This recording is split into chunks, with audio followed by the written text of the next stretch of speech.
Balma Kay TV jabarani filɛbaw an bɛ aw fo k'aw tanu aw ka ɲɛmadali la Kay TV ale mana siraw kan waati bɛɛ lajɛlen na bi sɔgɔmada in na an ni jɛkulu dɔ bɛ ɲɔgɔn bolo ni o ye denmisɛnninw ka ɲɛjirabaw ye an yɛrɛ ka kumaso kɔnɔna yan o de la an bɛna a ɲɛw fɛ fɔlɔ u b'u yɛrɛ jira n kini bolo yan fan fɛ ne tɔgɔ ko Bubakar Jara n bɛ wele ko Karigo ne de ye président du bureau communal des jeunesses de Kayi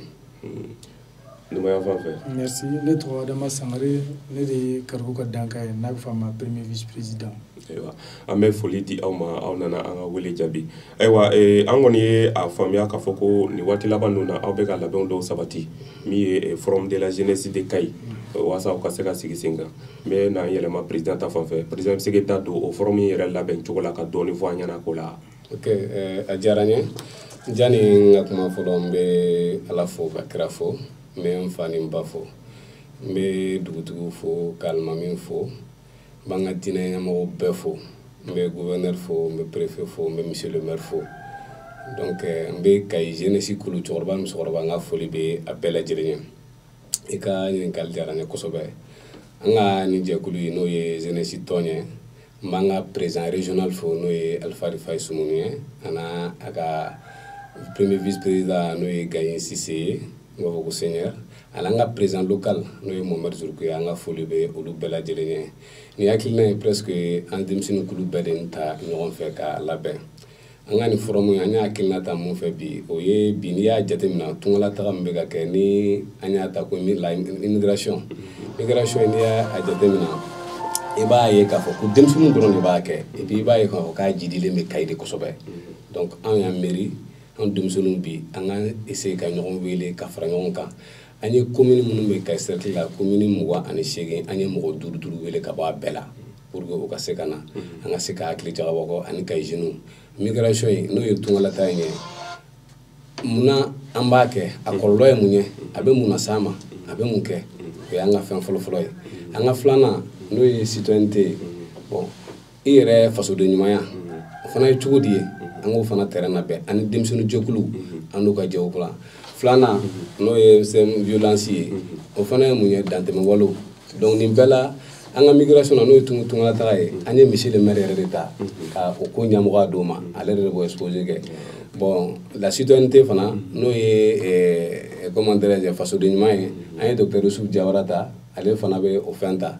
bon an tilala ka se fɛn ma dantɛmɛ walew donc an y'an ka directeur de la jeunesse et de l'espoir ta n'o ye Sayibu Sangare ye donc ale fana b'o yɔrɔ ta pour que k'o kumaw kɛ an ye tile 2 de ta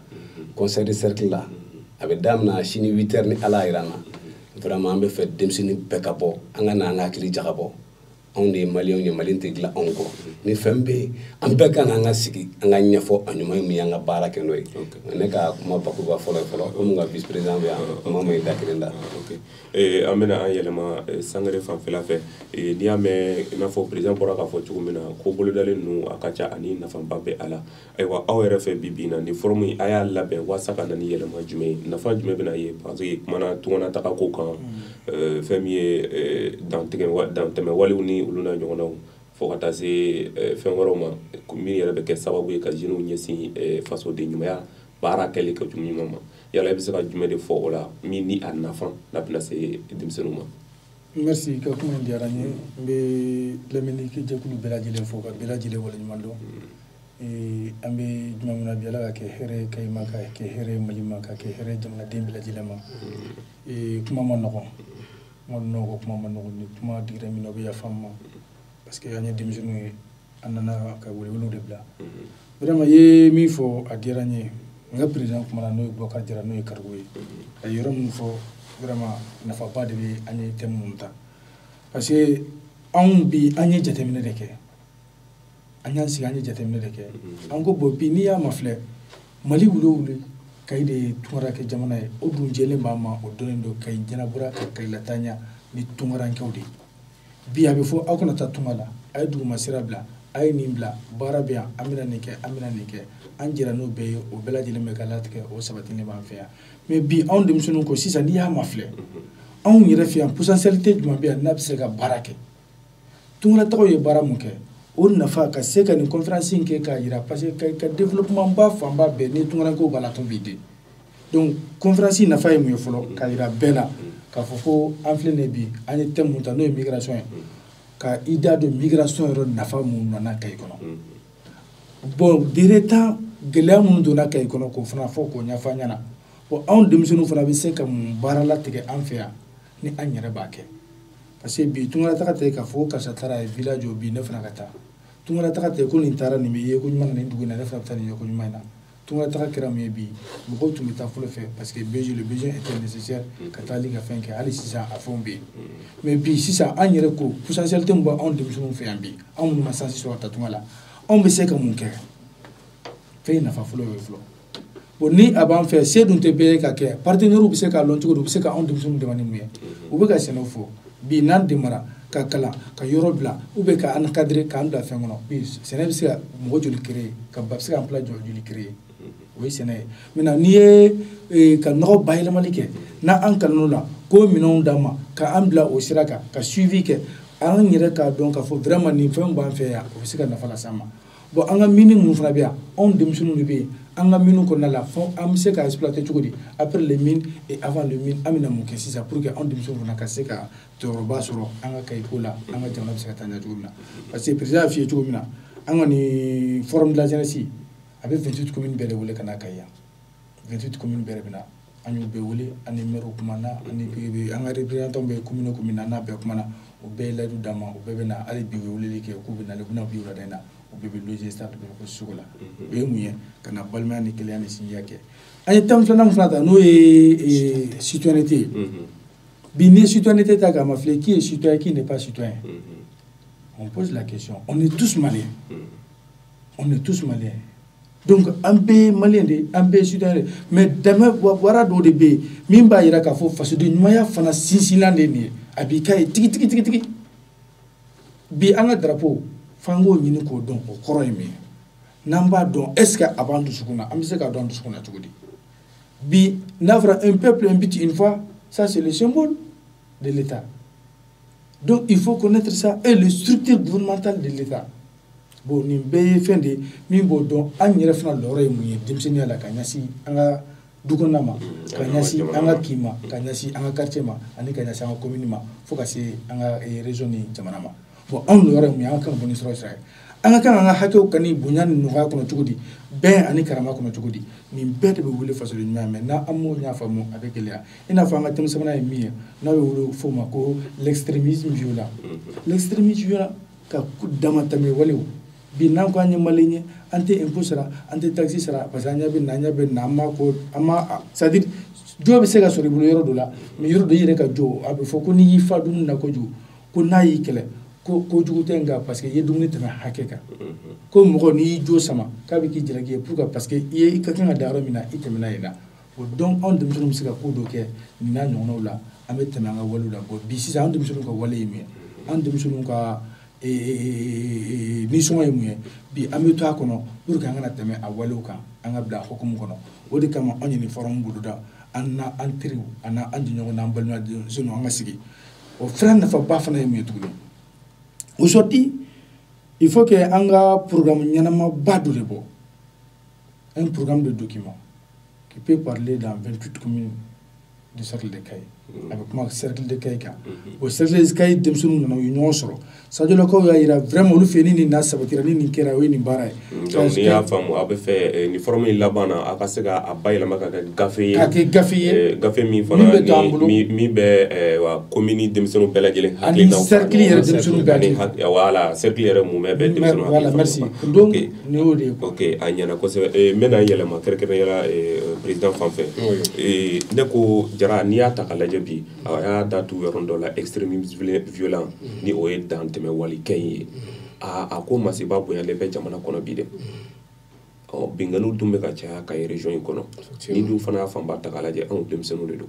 yala aw yɛrɛ fɛ nin forum in na a kan ka kɛ sababu ye ka caman bɔ o la cogo di merci a diyara n ye vraiment comme n y'o de fɔ jɛ k'a fɔ o ye damun ye parce que adamaden n'aw bɛ kuma ɲɔgɔn dɔrɔn fɛn caman bɛ o bɛ ban min fɔ tiɲɛ don Kayi yɛrɛ bɛ n'i y'a lajɛ en réalité Kayi yɛrɛ bɛ insécurité totale la total insécurité totale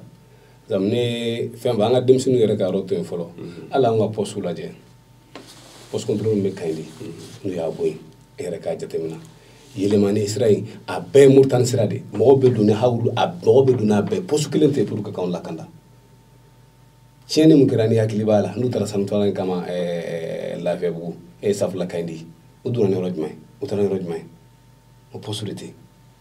fond dobe il faut que jeunesse en de fo am ba nga droit réclamer bunani fond kono o de kama siga fo damunye ango nina anye ibi mo ba do presque anu be invité kananya dem sunu ku ka hakido mun autorité fana ba nye ani min ka kan o kan bla o kon lala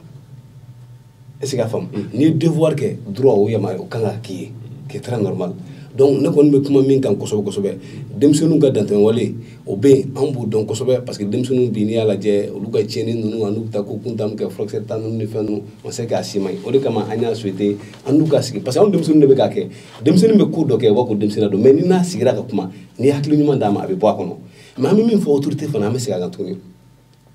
kay bi ame sécurité totale là surtout la post contrôle me fla kayndi yem blale no mo be do akaru tu mo bo akaru tu komna o ko akili to na fana faso de ñoñe ko akili to na parce que ni tieni mbeke o te se mar fatigu mo ni tieni mbeke an civil mo be tabi onika donc o fenye ango wili da anga ke o kame o kama nga kuma la mesika kan tuguni ani commune toutes les cercles là de toutes les communes 28 communes na ani mo dur de invité bela o kunye munye ni mo dur nana mo saba kana famia me mo fla kon ba famia oni si sama be bo kata la se donc amé mini ni Mali rebe kayere dronde ola parce que nantara o yoro la ambe kuma ni Mali bede vraiment anga wili anga ntesiri jamana be tugum na bib ala ba don an yere fana ba don anga wili anga ke Mali koyi anga nteke di nyoma mais febe ga mun don Mali dewnye bi on dem sonu do don Mali dewnye bi on dem sonu don on dem sonu anga ke Mali koyi anga nteke di nyoma même be Mali avancer anga baraka no ye munya ni mansira anga ngon tegam na ngoke donc woro la wolo kumena bolo woro jabi ok mena yelema sangare fan fe halibi ne ko ni ko ne di bara la ja bara fitini ninte ani ndane bala awdo na ro chamana wasaka saka ko labe ne ko joni aw demeni bara ne wasaka saka labe yaninga se woro ma ibi aketo ina fo kuma do de fora dama teme wali bi on dem sunu ni ya jetemne bi ni ama ñongon wele ka hakil no ira ñogona doblo ale be joka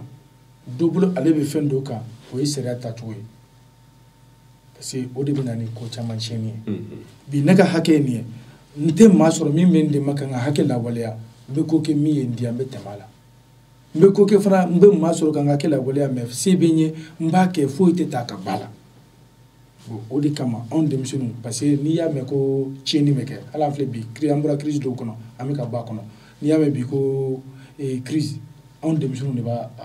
assumer tungola ta on demisonu do faso de nyumaya faso jora on de ka faso be ka bolon de ka o faso be wili on demisonu de ka on de afem be fana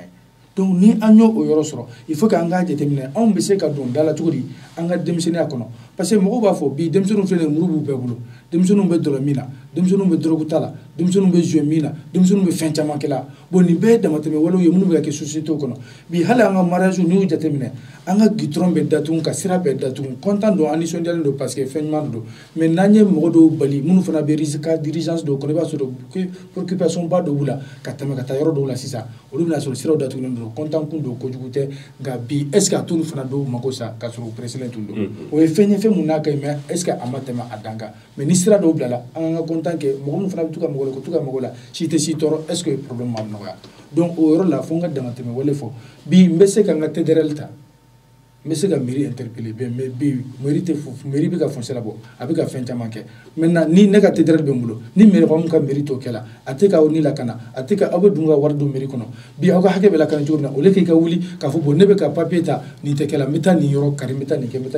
damateme wala ya o be ni akoy donc o yoro si on yanga temu jatemna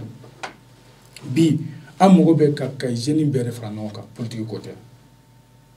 politique ba on demisonu de ka kan fa ko sobe abi siga on de ka abi willon de ka on de be ka utiliser on de be ka fembe en raison yere flemme abi ni na to ko fe ni politique seran fe parce que ni ye kala la wudo no politique de ba ko iye ni jama la wudo politique de ba ko mais jombu ba nya fe jomba jama ko c'est nous les jeunes qui sont les premières victimes donc maintenant on a vu et faire ce constat que la région et les communes en train de se mettre en retard. Pourquoi? Parce qu'il y a beaucoup d'idées qui ne se coordonnent pas. Il y a beaucoup d'actions qu'on ne parvient pas à les regrouper. Voilà, globaliser, pour faire la région de cercle de communes. Donc, on est dans la Nigéla. On est comme bi. Généo, géné, en donnant sa son béka. Minte conseil de conseil Niafouye.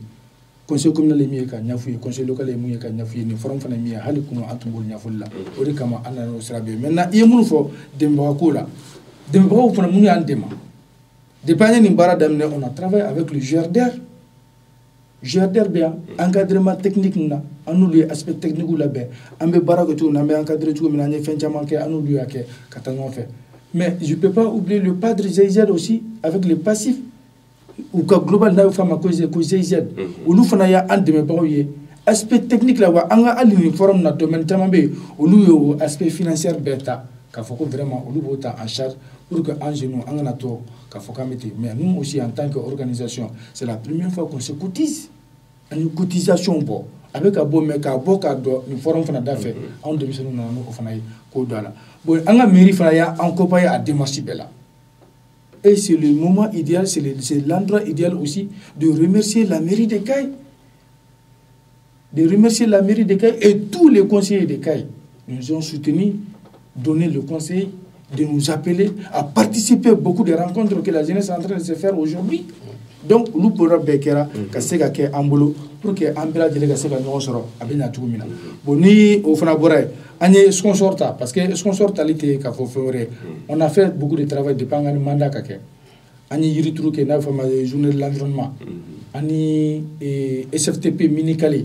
lu de anju grama dondola. Ka be financer ani assainissement fara nonka ani eaux et forêt fara nonka ani mairie fara nonka a wati fanye drapeau bo ka di polsuma ka di surasuma ku ka ta ke kan wona la parce que on demisunu ba on faso fe ambe fe en faso drapeau fana kala croya wati be an sen ka do abarla lu don ta drapeau ambe reta drapeau au panel kira mun ka assainissement le ore muye o bo fo mairie le ore muye diala o bo fo on demisunu fana ka wurle muye anyo fo mais au la donc ranga sponsor ça c'est le même sponsor qui est SFTP Minikali. Nous, les sociétés forage et travaux publics. Nous, nous avons un débat nous avons maintenant, ni parents, nous avons parlé avec le ou un débat, Amboul la parna. Ça, c'est le docteur Mamadou Diallo et Hamza Diallo. Nous, les tara, nous devons encore fouiller politique, nous fouiller un débat national. À part ça, amour beka beka temena ama masi exclu mais fait mon date de politique ça ok aywa ambe afo kay TV jabarani fle boy ka foko bi halbi ani conseil communal de la jeunesse de Benyo Bolo ambe ka kuma femme ko la oyo ka from de la jeunesse ni oya a chien folo ere o mi labe en fait kay ba jabatia labe kunye mi o e chama fo ala en tato fle je mo gay akunte orola amina ni président fena soro wili kam mi ba folo abo la c'est kay TV jabarani fle boma ok a jarani wili kam mena fedro mba fo kay jeunesse beki joro jaw ka bo chini parce que clé fla do conseil de cercle la chini ani chini ngene rom fle sara kerefe o joro ja nga nyo soray ko taw ka lameli ke mimi bolo ka di hakilna me olu be dodi on be dodi amansiga ma kilo fale no won ba ini kay demsin kulu befe fem me ko une association de la jeunesse ali mo mti association na beki joro ja ka bo vraiment nga nyo soray chini à partir de 8h30 beki joro ja ka nyo soray flana ntese ka bo kuma la anje yo munu ni andemeni amma olufu komi camarade ya a photo mun adama donc ambe GDR fo ambe GZ fo donc ambe jet fo bon FTP fana ambo fana fo ambe surtout krekrana ambe monsieur le maire fo vraiment gino anaka conseil be ambu bela jelen fo ambu fo vraiment we and dem depuis on connaît sigira en réalité vraiment nous a aidé we and dem ay amical dama kanga kanga baro bi ni dem sunu mo bi fena na kanga keni merka fende nous passer l'année à la barka lamba sur la fière de la donc en seka wili kenen ka nama monsieur le maire ambe dugutigi fana befo coordinateur dugutigi kay dugutigi be fem be kay dugu nga foli ba bela jele merci ne wo mala ok samare voilà bon na ka foli fulere be kay tu groupe média kay info parce que depuis ni ke vraiment yanga ki bro bla netu kan yang wele kasi yanga nyafoli ke ko yɛrɛ fɔ ka baara la hali bi ko cɛsiri baara ma nɔgɔ hali bi an ka taa ɲɔgɔn fɛ ni Ala sɔnna ma an bɛ se n'o bɔra yen n bɛ i n'a fɔ n ka président fɔ an tɛ se ka wuli an faw n'an m'u fɔ n'o ye dugutigiw ye an baw ça c'est la CAFO an b'olu fɔ ka société civile bɛɛ fɔ an ka président régional n'o ye Alfadi Samunu Fadiga ye k'a fɔ ka waleɲuman dɔn parce que bi aujourd'hui an b'ale de ka mandat kɔnɔ an y'a ka bolofara dɔ de an bɛ ka baara kɛ ani Mohamed Soroko président bureau local donc association ɲɛmɔgɔ bɛɛ fɔ fɛn fɛn ye association président ye ani jɛ association kɔnɔnaw la ani groupement ani mɔgɔ b'a la on t'a la bɛɛ an ka foli bɛ bɛɛ lajɛlen ye k'u waleɲuman dɔn nin forum na nka an k'a fɔ ɲɔgɔn ye bi anw ka jeunes an k'an bolo di ɲɔgɔn ma bi waatiw sera an ka miiri fɛn caman na mɔgɔw bɛ yen u bɛ k'a kɛ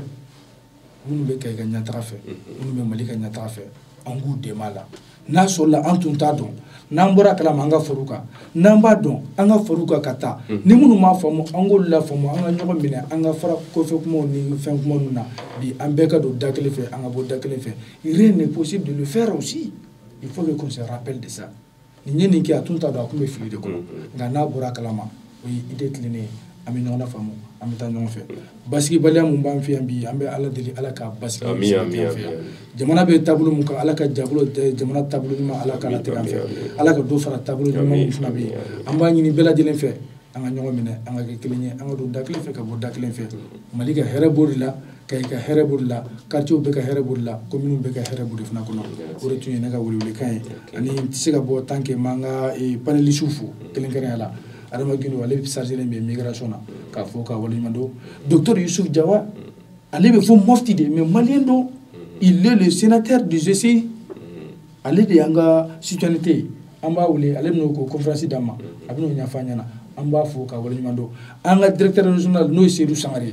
an ma sɛgɛn an ma ɲina an bɛ fɛn o fɛn labɛn an b'a sara la an n'a b'a kɛ ɲɔgɔn fɛ fo ka n'a bila bidon na ɲɔgɔn na caman la donc an ka kan k'ale fɔ ale mun bɛna l'extrémisme violent kan kun k'a waleɲuman dɔn k'a fɔ hali bi Ala ka an bɛɛ lajɛlen sara an ka ɲuman na n'an tɛ min na u ka yafa an ma an ta ye laseli de ye mais fɛn t'a kɔrɔ. Merci.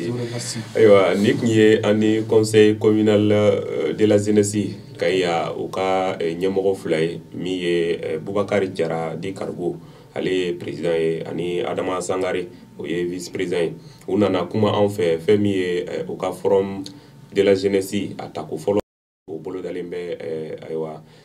ni avril kalo tile 28 fɔ ka taa bila a 29 la a bɛna kɛ an fɛ yan Kayi conseil de cercle o kɔnɔna na wele bilalen bɛ denmisɛnninw bɛɛ lajɛlen ma i n'a fɔ yɛrɛ yira ka kuma na awɔ Kayi denmisɛnninw dɔrɔn tɛ denmisɛnninw minnu fana bɛ commune 28 bɛɛ la o ye wele bila o bɛɛ ma u caman nana wasa u ka se ka na o nɔ ta ni forum de la jeunesse la an dannen b'a la k'a fɔ ko a na kɛ sababu ye wasa ka denmisɛnninw k'u ɲɛsin ayiwa fɛn ɲuman kan ani ɲɛtaga kan Kayi région dama dɔrɔn tɛ nka Mali fan bɛɛ lajɛlen na aw ni ce aw ka ɲɛma dali la aw kan bɛn waati wɛrɛ. Merci.